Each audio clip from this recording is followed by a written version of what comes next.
untidiness, some people believe that penicillin was discovered, and that story is later on. These are some of the other people who are associated with the discovery of penicillin, because Fleming, as I told, Fleming failed to isolate the penicillin, and he published only 2 papers on this issue. One is that first observation, and the second one was he was injecting into some rabbit the crude mixture, the crude filtrate from the fungus, growth of the fungus, fermentation of the fungus, and then he was getting some results. That's all. And everybody forgot about that. So 32, end of penicillin story. But then what happened? 39, the Second World War started. So there was a lot of demand of antibiotic. And for young children, you see, people might think that in a war, people die because of direct gunshots. But in World War II, what happened? More people died out of gunshot wounds, which got infected, rather than directly killed. So there was a need for antibacterial compound. Although there was this pontosine that has just arrived in late 1930s, but that was not enough. Pontosine has a lot of other side effects. So there was this renewed attempt. And these 2 gentlemen, Chain and Fleury. Chain actually migrated. Hitler was there in Germany. So Chain is a Jew. So he migrated from Germany, came to Oxford. And Fleury was a New Zealander. He came from New Zealand to Oxford. And they were also microbiologists working in a school called Dunn School of Pathology in Oxford. And then, because of this intense pressure, government pressure, that also we feel today, that these are the thrust areas. So the thrust area, the most thrust area was this development of antibiotics. So they saw the Fleming's papers in British Journal of Experimental Pathology. And Fleming was still alive. They went to Fleming, got the strain from Fleming, and then they started working on it, fermenting on it, trying to isolate the compound. And finally they succeeded in isolating the compound. And these 2 gentlemen are, maybe they have contributed a lot in the story of discovery of penicillin. So the Nobel Committee has conferred the Nobel Prize on these 3 gentlemen. There was a controversy regarding the structure of penicillin, that what is the structure of penicillin. Robert Robinson, who was just sitting in the side building, which is called the Dyson Pettis Laboratory of Organic Chemistry, he thought that it's a simple structure. He immediately drew the structure, which was finally came out to be wrong. It was not correct. And when these microbiologists suggested that, sir, this structure may be wrong, he said, no, you are a microbiologist. I don't want to hear anything from you about structure of organic molecules, which tells that in those days also, people knew, even microbiologists knew organic chemistry also knew microbiology. All these things were happening in those days. And today the barrier is almost gone. We need to know everything from microbiology to organic chemistry. Actually, this barrier is no longer there. But what I am trying to point out is that that barrier was not there also. But this kind of ego problem was there, which we still observe today. Because ultimately, Robinson was the famous, he also got the Nobel Prize in organic synthesis, but his structure was wrong. Who proved it right? This, maybe there is some volume if I add. Accidentally discovered penicillin. Alexander Fleming was born into a modest Scottish sheep farming family in 1881. He excelled in school and entered St. Mary's Hospital in London to study medicine. He developed a reputation as a brilliant researcher. So this is your St. Mary's Hospital, this is the first floor. 1928 has become a legend. At the time, Fleming was doing research on microbes. He was a very untidy person. So that point I said, untidy worker. He went on holiday without cleaning his laboratory first. And this holiday also has something to say. Actually, Fleming, was not getting any results those days. He was trying to find out an antibiotic, but he was miserably failing. He was interested in something else. He thought that the tears from the eyes, or when we get cold, the nose drops that we get, that has got some antibacterial activity. And that was called lysozyme, because they have some protein which lyses the bacteria, and the bacteria gets killed. So he was very interested in this lysozyme present in ear drops, okay, and trying to isolate that, which was also very challenging. So he was not very interested in penicillin, and that was not in his mind. And then, as a frustrated man, he went for a long holiday and then came back. And see what happened.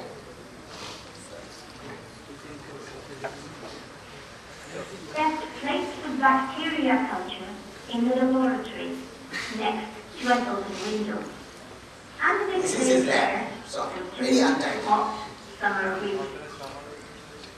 While he was away, fungus spores blown in from the street contaminated one of his culture plates. And when Fleming returned from his holiday, he noticed that a mold had grown on that plate. He was about to wash the plate. So this is the plate. Suddenly, and there is this clear zone around that fungus. Something truly from that you could make. The mold had destroyed all the bacteria that were around it. Fleming had just discovered, entirely by accident, the first antibiotic. And this discovery was destined to revolutionize medicine.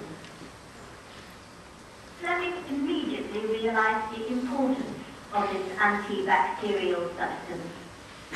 And as the mold belonged to the penicillium family of fungi, he named it penicillin.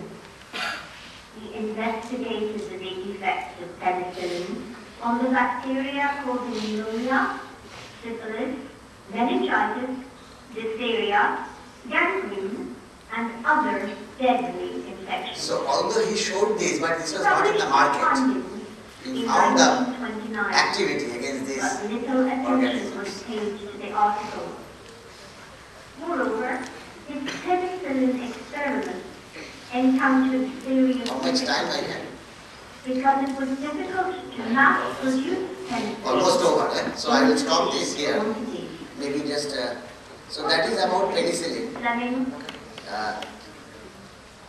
Ironically, see, the world was giving a sigh of relief that at long last the search for an antibiotic is over and we got the compound. But it is Fleming, within the next year, 1946, he reported a bacteria when giving by only 2 doses of penicillin and withdrawing the dose of penicillin, he found that the bacteria is becoming resistant. So today, most of the bacteria have become resistant to the penicillin that was used those days. But Fleming was the first not only to discover the penicillin, but also discover that there is a possibility of resistance generating in these bacteria. Okay?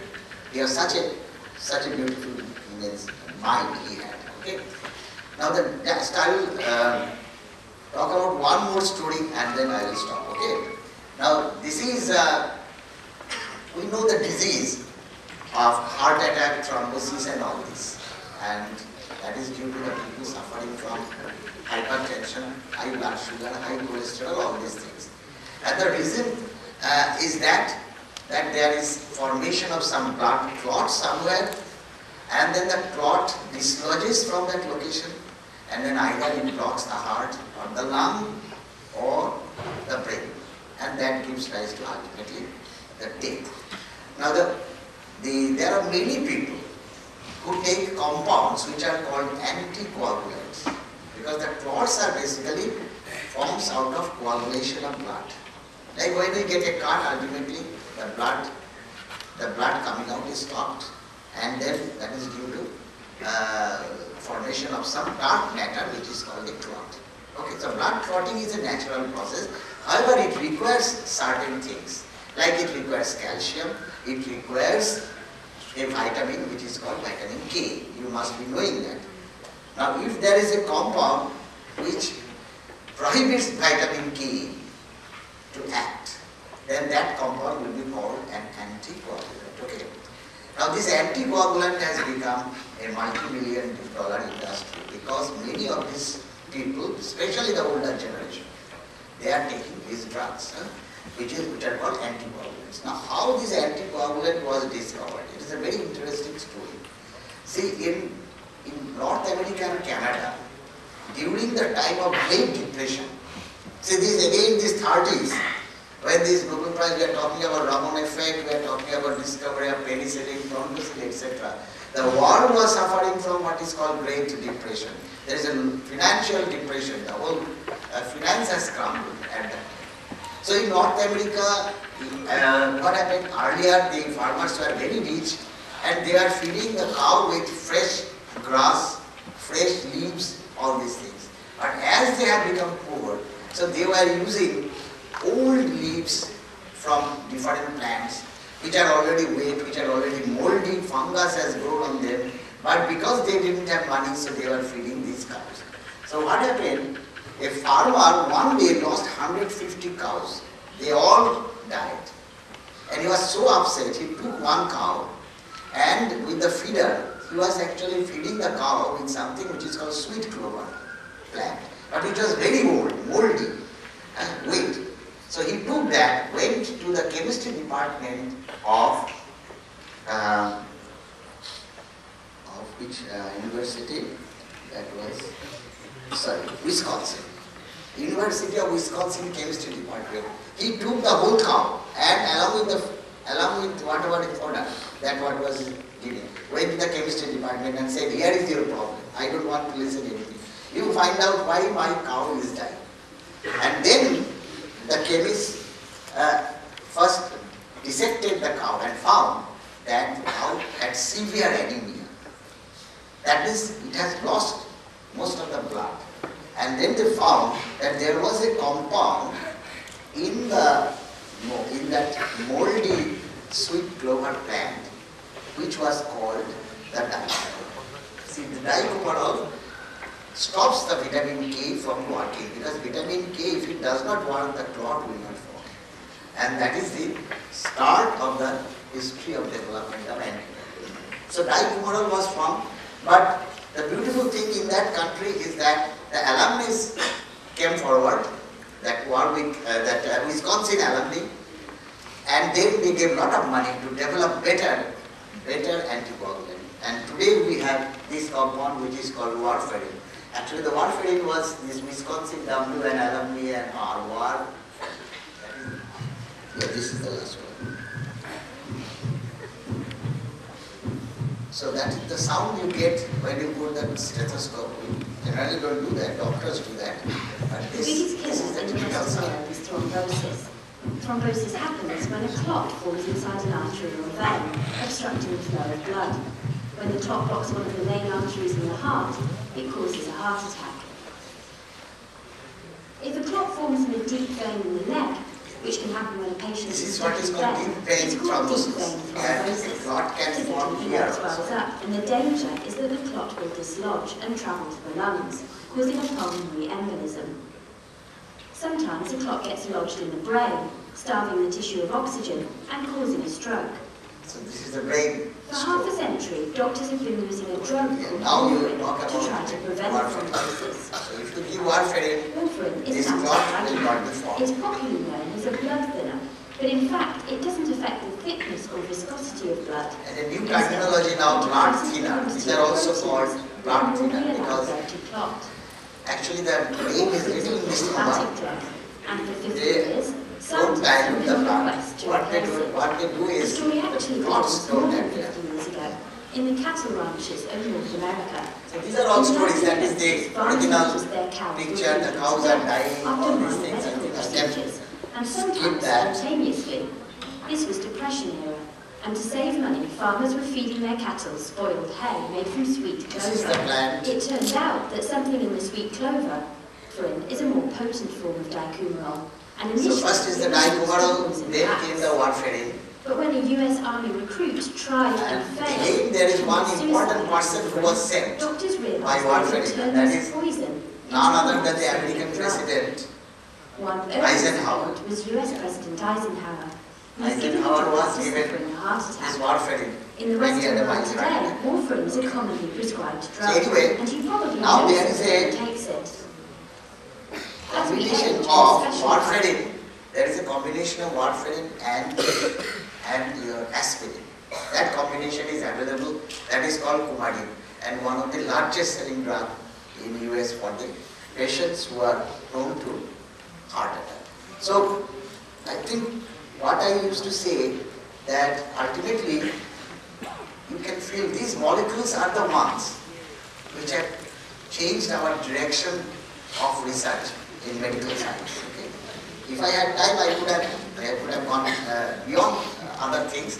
But anyway, so molecules are the first, remain, and along with the molecules, you also have what is called a target in a biological system. Whenever somebody has a disease, you have to find out what is the reason for the disease. That means you find out a target. That all itself is a molecule. It could be a protein, it could be nucleic acid, it could be a lipid, all these things, but it is a molecule. And then you have another small molecule which will act as a drug, and that will go and interact with the large molecule. And then finally, the disease will be eradicated. Okay? So that is what I wanted to say. These are just one of the latest story about.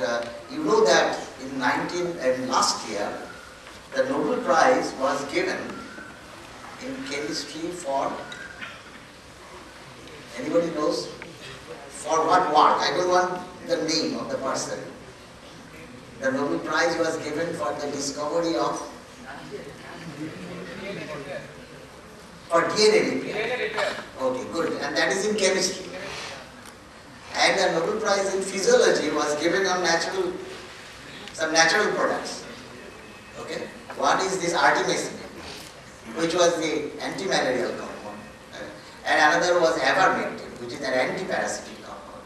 So these both are basically appear to be what? A biology problem, a medicine problem.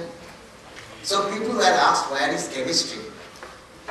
Why not chemists are getting the Nobel Prize in chemistry? DNA repair. It seems it's a biology problem. The answer is that everything is chemistry. These are the people who got the Nobel Prize. These are the molecules they discovered. Sorry. What was the answer? The answer is DNA repair or DNA cleavage, DNA breakage, everything, or formation of natural product, artemisinin, ivermectin, involves creation of bonds. DNA repair means bonds are already cleaved.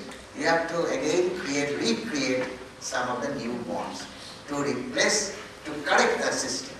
So it is making and breaking of bonds, which is nothing but chemistry. So it is chemistry everywhere, and finally it is chemists who have won the Nobel Prize. But these days I think this is a little bit older version. To tell you the truth, there is no such definition. That means chemists or biologists, everybody now deals with bond breaking and bond. So with that, I thank you very much for your patience.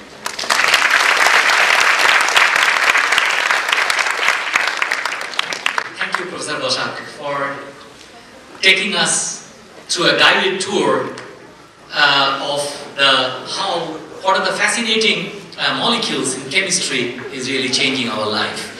You can also see in our emblem that you have seen in the entrance, the line joining chemistry and biology is called life. Now you realize this is for the young children in the audience. Okay, so let's once again give a big hand to Professor Bosak for a fascinating talk. Physics experiments by one of our esteemed senior colleague, Professor B.N. Das. So with that, let me bring the... I request all the students who are here to please come and sit here in the chairs, because we are going to start the demonstration session, which is kind of a classroom demonstration on physics, which is going to start right away. Please come and occupy the chairs and try to occupy the front chairs, because it will be easier for you to have a look at the demonstration. So please come and occupy the chairs, all of you, and immediately after this classroom demonstration, we will have all of you split into different, the chemistry, physics and biology. I've got all the chambers here.